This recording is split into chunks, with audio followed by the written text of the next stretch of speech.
მოგესალმებით, ჩემო მეგობრებო. დღეს მეტად მნიშვნელოვან საკითხზე ვისაუბრებ. იმ საკითხებზე, რაც ამ 2 დღის განმავლობაში განვითარდა, იმ თემებზე, რაც ამ 2 დღის განმავლობაში დაგროვდა, ასე ვთქვათ. შემოვიდნენ მსმენელები და გავაგრძელებ.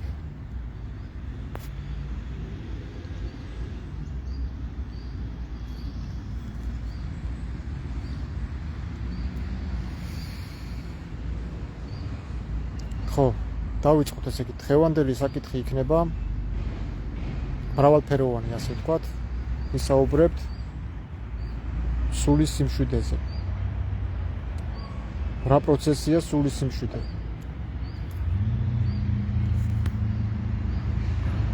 მაცხოვარ ესეც სიტყვებს ამბობ სახარებაში. დაიდგით ქედზე ჩემი უღელი და ისწავლეთ ჩემგან. რამე თუ მშვიდ ვარ და მდაბალი გულითა და მოიპოვებთ თქვენი სულის სიმშვიდეს. მათ ესახარებაშიაც. ზუსტად ეხა მუხლები არ მახსოვს. დღეს მუხლების გარეშე მინდა მოვუყანო ციტირებები. ზოგადად რასთან გვაქვს ჩვენ საუბარი და რას ვეჭიდებით. აი რო გადავხედოთ ცხოვრებაში, ყველა ერთმანეთს რაღაცას უმტკიცებს, მაგრამ საბოლოო ერთ დასკვნამდე ვერ მიდიან. ნიკეის წამზე ჩვენ ვისაუბრეთ გუშინ წინ, ასევე ვისაუბრეთ ძველი აღთქმის წერილებთან დაკავშირებით, ასევე ვისაუბრეთ რამდენად სანდო არის წერილის არსი და რამდენად ემთხოვა ერთმანეთს. დღეს მინდა ვისაუბრო შემაჯამებლად იმ საკითხებთან დაკავშირებით, რაც ჩამოყალიბდა ამ დღეების განმავლობაში. პირველი საკითხი ეს არის განურჩევლობის საკითხი. მამისა და ძის, ანუ მამისა და ლოგოსის თანამარადიულობის საკითხი. ეს იყო ძალიან მნიშვნელოვანი საკითხი ნიკეის კრების შემდეგ, ანტიოქიის კრებაზე და მთლიანად მეორე მსოფლიო საეკლესიო კრებამდე რა კრებების დადგინდა, იყო ძალიან საკამათო საკითხი ლოგოსისა და მამის თანამარადიულობის თემასთან დაკავშირებით. განურჩევლობაზე, ანუ იესო ქრისტე როგორც ზეღმერთი მარკელოზისთვის და ათანასისთვის არ იყო მარადიული შობის კონცეფციით მოვლენილი, რადგანაც იგავების წიგნის მერვე თავის 22 მუხლის მიხედვით ძე არ დაბადებულა მარიამისგან, ანუ ძე დასაწყის არ იღებს მარიამიდან, არამედ ლოგოსი უკვე არსებობდა. მაგრამ მარკელოზელები ადასტურებდნენ, ამტკიცებდნენ, რომ ძე არ არსებობდა მარადიულად, ანუ მარადიული შობის კონცეფციას გამორიცხავდნენ როგორც მარკელოზელები, ასევე ათანასეს წარმომადგენლები, ათანასე ალექსანდრიელის. ეს ეკლესიაში ეს პრობლემა დიდი ხანი იდგა, ამიტომ ჩატარდა ბევრი კრებები. მარკელოზი საბოლოოდ განკვეთეს ეპისკოპოსობის ხარისხს და შემდეგ ისევ აღადგინეს, დაახლოებით 3-ჯერ არის განკვეთილი მარკელოზი. დღევანდელი წამსი, რასაც ეკლესიაში კითხულობენ, ეს არის მარკელოზის იდეის ზენიტი, ანუ მარკელოზის გამარჯვება. ერთი უსია, სამი პიროვნება სამსახეში, ანუ ერთი ღმერთი სამსახეში. ეს იყო მარკელოზის იდეა, ხალხო. მარკელოზმა წამოშვა პირველად ნიკეის კრებაზე ჰომოუსიოს. ბერძნული ტერმინია ნიშნავს ერთ არსს. ერთ არსი თანასწორი, ასე ვთქვათ, ხო? იმ გაგებით არის, რომ მარკელოზისთვის მხოლოდ არსებობდა ერთი ღმერთი. ერთი ჰიპოსტასი. ის არ ყოფდა სამ ჰიპოსტასად. არამედ მისთვის არსებობდა მხოლოდ ერთი ღმერთი ლოგოსი და ლოგოსის გარდა სხვა ღმერთი არ არსებობდა. ლოგოსი, რომელიც შემდეგ სამ ჰიპოსტასად, ანუ ტრიადად დანაწილდა. მამაში, ძეში და სულისმცემლში.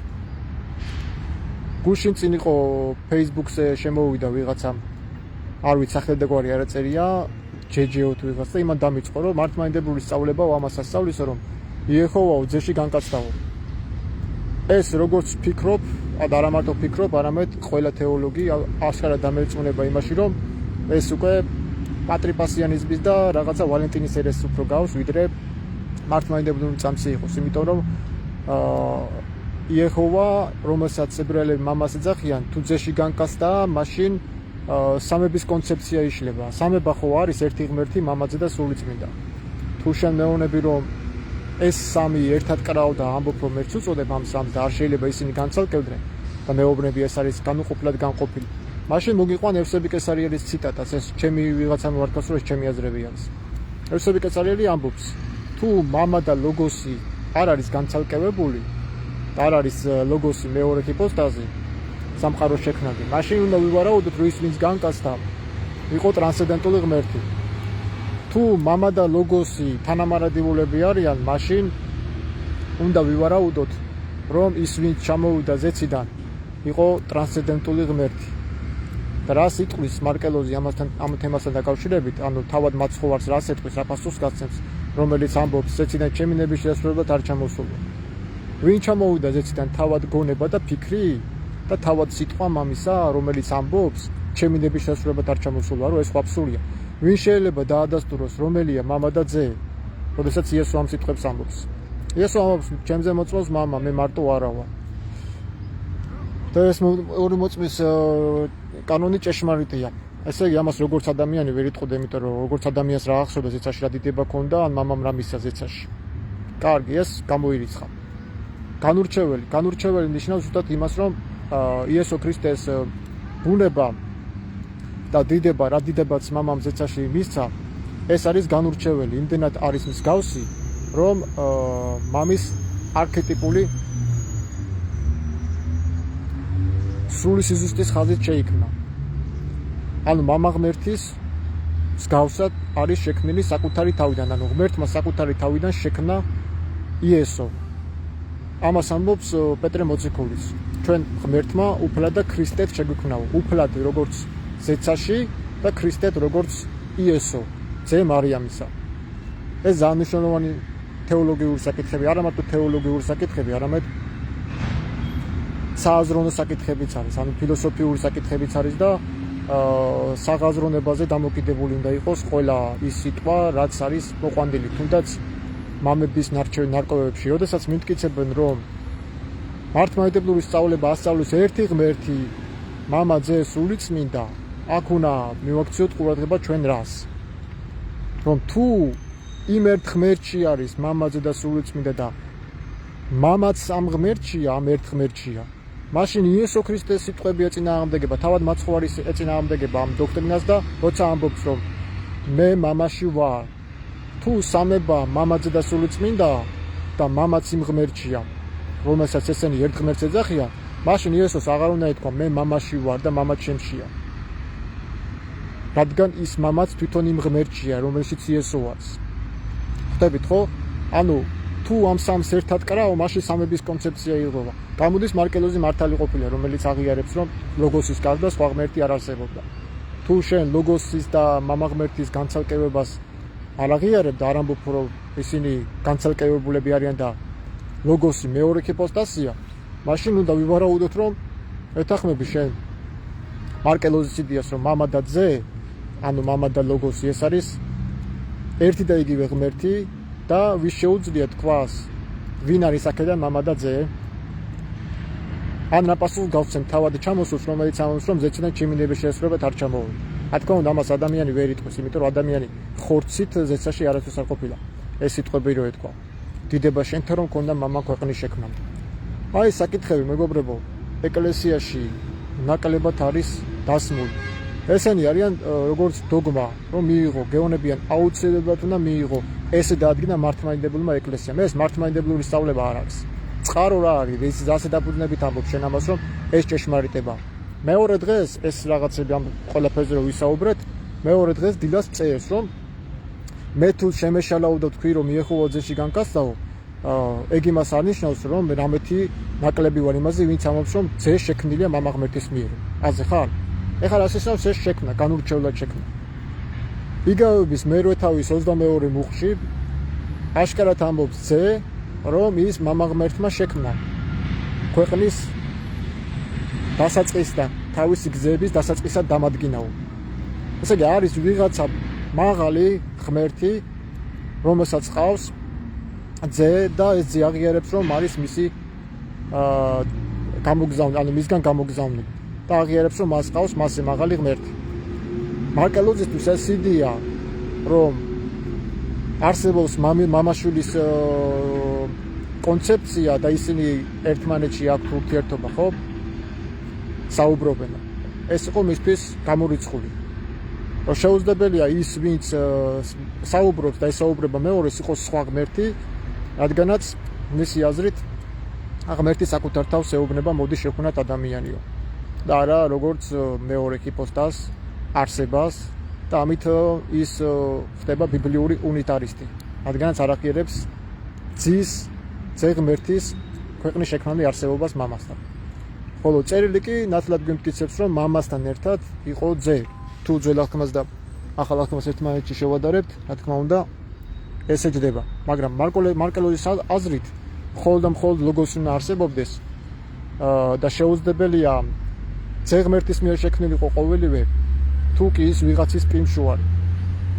შეუძლებელია ის ვისგანაც ყველაფერი შეიქმნა და ვისგანაც ყველაფერი გამოვიდა, თავად იყოს ვიღაცის პიმშო, სხვის მამის პიმშო ან მამის მღვდელმთავარი, ან ვინმეს ქრისტე. ეს იგივე სტოლფასია, რომ ისიც კნილების ნაწილია და რაღაცით ასტერიუს კაპადოკიელის ალერსაც ემთხვევა. რა თქმა უნდა, თუ ხარ პიმშო, შენც კნილების ნაწილი ხარ და შენ აღარ ხარ ტრანსცენდენტული ღმერთი. ასე რომ ეს ამბაზე დავები ახალი არ ყოფილა, ნიკეის კრების მოწევა გახდა ზუსტად იმიტომ, რომ 80 ერესი იყო, ამას ხშირად ვამბობ ხოლმე და ის აზრი, რომ იეჰოვა ძეში განკაცდა, ეს არის ვალენტინის ერესის დამტკიცება, როგორც თავის ნაშრომში ტერტულიანემ ახსენა. ისინი ცდილობენ ჩვენი მონარქიული ერთიანობა მამისა და ძის შესახებ გახადონ ერთი და იგივე.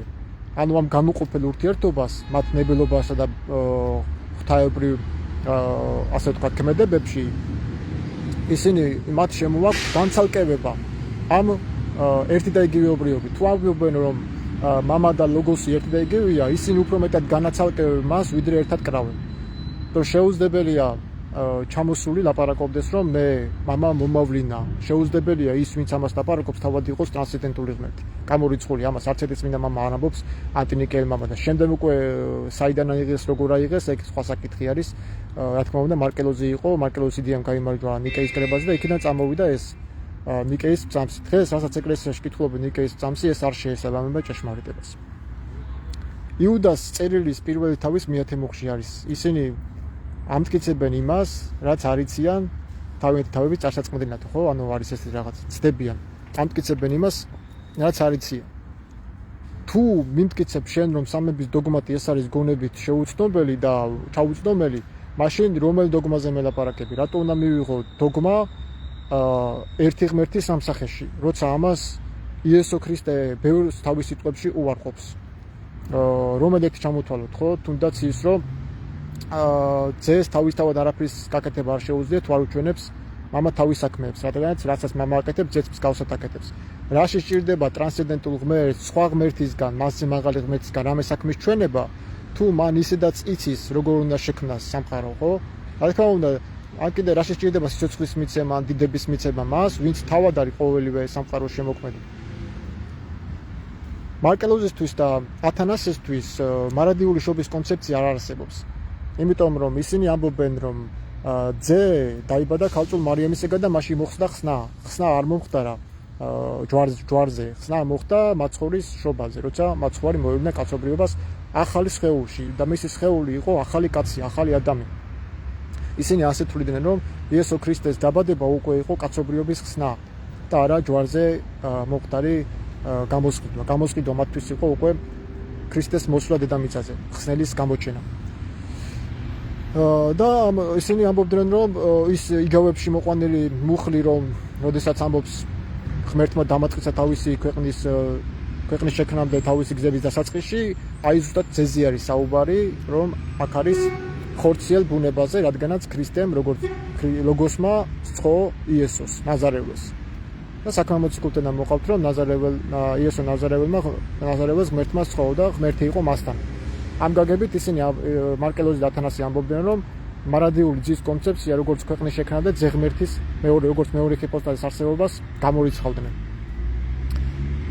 ეხლა დამისვით კითხვები, რომ მეც ჩავერთო, იმიტომ რომ მარტო მე ვლაპარაკობ არ მიგამას. ჩემს მენეჯერსაც მინდა რომ გავაგებინო. დამეწერეთ კითხვები, ვისაც გაინტერესებთ, რა არის დოგმასა და რა არის წყაროშორის განსხვავება. ზოგადად, რა შეასწავლის დოგმატიკა და რა შეასწავლის პატრისტიკა.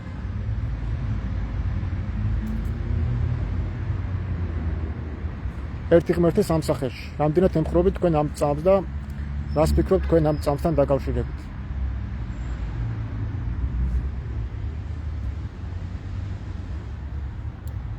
დამეწერეთ კითხვები.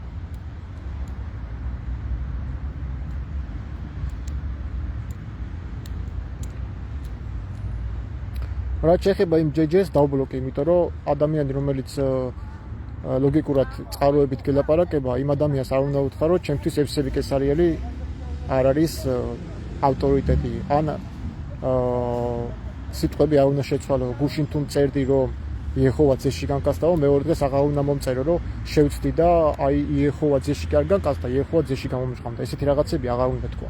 საკუთარ თავში და ჩამოყალიბებული არ ახარ. რა თქმა უნდა, რა ილაპარაკო წყაროების გარეშე, რა თქმა უნდა, მე შენ არ დაგიჯერებ. მე რა ვიცი რომ არ მათქვები ხა. მართლმადიდებელი სწავლება ამას ასწავლის. წყარო რა არის, რაზე დაყრდნობით ასწავლის. მაკროსტიხიდან ასწავლის, საკითხული აქვს ბერძნული თუ ლათინო პაპისტებისგან ასწავლის, რომ ერთი ღმერთი სამსახეში. როგორ შეიძლება ესე დასახიჩება ღმერთის, ხო? როგორ შეიძლება მამა იყოს იეჰოვა იყოს ღმერთში, ანუ საკუთარ თავშია, საკუთარი თავიდან გამომდინარე ლაპარაკობს? მაშინ ვინ არის ის, ვინც წესი და ხმა გაისმა, ეს არის ძე ჩემი საყვარელი მოусმინეთ მასო. ესე იგი საკუთარ თავს ელაპარაკებოდა ძეციდან? რატო გამოყავთ მამა და ძე მატყუარა? თუ ძე ელაპარაკება დედამიწიდან ზეცაში მამას და მამა ზეციდან პასუხობს, ძე ევედრება მიწიდან და მამა ზეციდან პირდება, როგორ შეიძლება ის ეგ და იგივე იყოს, ანუ საკუთარ თავს დაპირდა? მაშინ ვედრება რაღაც საჭირო იყო. კითხვები დამისვით მეგობრებო და ერთმანეთში გავცვალოთ აზრები.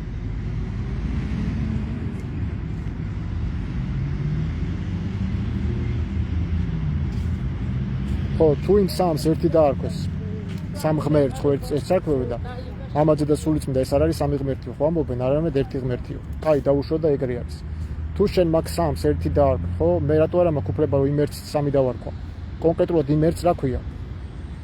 ანუ იმ ერთს, რომელსაც ჩვენ სამებას ეძახი, რა ქვია? რომელია, ვინ შეუძლია გითხრას, ვინ არის იქიდან მამა, ძე, ან სულიწმინდა, თუ სამივე ერთი არის. ხო ხდებით რა შეკარა დამახინჯება ეს ბიბლიური პრინციპებსაც ცილდება და თავად მაცხოვრის სიტყვებსაც ცილდება, ხო? ავდივარ მამაჩემთან და მამა თქვენ და მამა ჩემზე მოწმობსო. მე მამაში ვარო. თუ მამაში არის, მამა როგორღა შეიძლება იყოს სხვა ღმერთში. ანუ ცოტა გასაგებად რო ახსნათ რა. ესე იგი ესენი რაც აკეთებენ, ნახე, იესოს არქმევენ ძეს, რომელიც ქვეყნის შექმნამდე არ არსებობდა და ძე როგორც ადამიანს უწოდებენ, შემდეგ იძახიან რომ ქრისტე ეს არის ღმერთი ლოგოსი, რომელიც იყო მამასთან. კაი, დაუშვათ და ქრისტე იყო ერთი და იგივე მამასთან, ლოგოსის და ქრისტეს. გამოდის რომ მამა ყოფილა ქრისტე, იმიტომ რომ ის ვინც განკაცდა არის ტრანსცენდენტული ღმერთი. ესე გამოდის. და ძე როგორც ადამიანს იესოს ისე უყურებენ. ადამიანური ბუნება და ღვთაებრივი ბუნება. ანუ ქრისტე იყო ლოგოსი და ძე იყო ადამიანი. ამით კი არღვევენ მთლიანად სამების კონცეფციას. რასაც თავად სამების დოქტრინა ამბობს, რომ მამაძე სულიწმინდა ერთი ღმერთია. და რაში? ერთიანობაში, ნებელობაში, ძალაში თუ დიდებაში. თუ დიდებაში და ნებელობაში, მაშინ ბევრი მუხლი შემიძლია განახოთ, სადაც იესო ქრისტე ამბობს, რომ ის არ არის თანახმა ჯვარცმაზე. ამავე ეს სატანჯველიო ხო ამბობს, სასმელიო. ასევე ჩემი ნება კი არ იყოს, შენი ნება იყოსო. ადამიანური ბუნებით თუ ლაპარაკობს, არ იცოდა რისთვის იყო მოსული. არ იცოდა რომ უნდა მომკვდარიყო ცოდებისთვის. ადამიანური ბუნება ამას ვერ იტყოდა. რომ ცეთქვა, მაშინ როგორ ახსით იმ ფაქტს, რომ დიდება შენთან რო ქონდა ქვეყნის შექმნამდეო. ან დიდება შენ რომ მომეცი მამაო. ყველაფერი მამა ჩემისგან მომეცაო. ადამიანს მიეცა? თუ იქ ზეცაში მიეცა დიდება. თუ ადამიანს მიეცა მეტყვი და ეს ადამიანური ბუნებით ლაპარაკობს, მაშინ ზეცაში რა ძალაუფლება ქონდა ადამიანს? არ როდის იყო ზეცაში ასული ადამიანი რომ ეს სიტყვები ეთქვა. მე რაც მამასთან მოვისმინე და ვიხილე ის გაუწყეთო. ადამიანი როდის იყო ზეცაში რომ მამასთან რამე მოესმინა? ამას ადამიანი რამდენად არ ლაპარაკობს. ამას ლაპარაკობს ლოგოსი, რომელიც იყო მამასთან. და წერილი ამას ადასტურებს. ასე რომ თქმა იმისა რომ ლოგოსი და მამა ერთი და იგივე ღმერთია, ეს იგივეა, რომ თქვათ, რომ თვითონ ტრანსცენდენტული ღმერთი, მამა ღმერთი განკაცდა, ევნო და ეწამა. რაც არის აბსოლუტურად ერესი. ასე რომ სამება არის არა გონებით ჩაუწვდომელი, არამედ თავიდან ბოლომდე არასამოციქულო სწავლება, ეს არ არის თავდაპირველი მოძღვრება და თავიდან ბოლომდე დაფუძნებული არის ტყუილებზე. სამების დოქტრინით მამაძე და სრულიწმინდა არ არის ერთი ღმერთი. იმიტომ რომ იქ უპირატესი არის მამა. მამა ვისგანაც არის მოდის ძე, ხო? მამაა წყარო, უშობელი წყაროა ძის შობილობის, ანუ შექმნის. შექმნა რა გაგებით, ის არ არის ჩვენნაირად შექმნილი, იმიტომ რომ ის სხვა ქმნილებებისგან განსხვავდება. მამას საკუთრებად არ შეიძლება ყავდეს სხვა ძე გარდა თავისი მხოლოდშობილი ძისა. ასე რომ თქმა იმისა, რომ ძეც ჩვეულებრივი ქმნილებების მსგავსია, როგორც ანგელოზები, ეს არის უდიდესი შეცდომა, რადგანაც წერილი გვეუბნება. ანგელოზისთვის როდის უთქვას, ოდესმეო ძე ხარ ჩემი, დადეკით ჩემს მარჯვნივ. ესე იგი იესო ქრისტე ანგელოზი არ არის. იახტება. ამხელა ხმაურია. ხო, მოკლედ კითხვები დამისთ მეგობრებო და გავთიშავ ლაივს. ბევრს აღარ ვილაპარაკებ, იმედია საინტერესო იყო რა.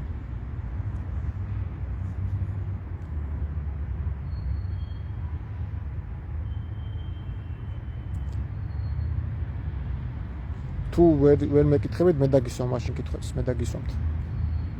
ესე იგი თქვენთვის როგორ შეიძლება მაგალითად რას ფიქრობთ ამ საკითხთან დაკავშირებით? თქვენთვის რას ნიშნავს სამება, ასე ვთქვათ, როგორ ფიქრობთ? შეიძლება მამაძე და სულიწმინდა იყოს ერთი ღმერთი და რაში მაგალითად? როგორ შეიძლება იყოს, რომ მამა და ძე ერთ და იგივე იყოს ეს? რას ფიქრობთ ამ თემასთან დაკავშირებით? მისაღებია თქვენთვის ეს დოგმა თუ რამის შეცვლას ფიქრობთ, რომ უნდა შეიცვალოს საეკლესიო თეოლოგიაში?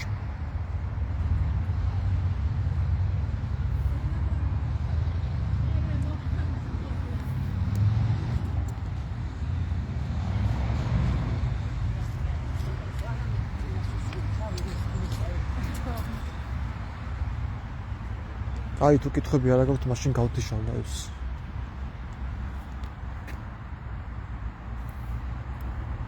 ან დაგელოდებით რა, მოიფიქრეთ რა.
კითხვები დამიწერეთ, გელოდებით.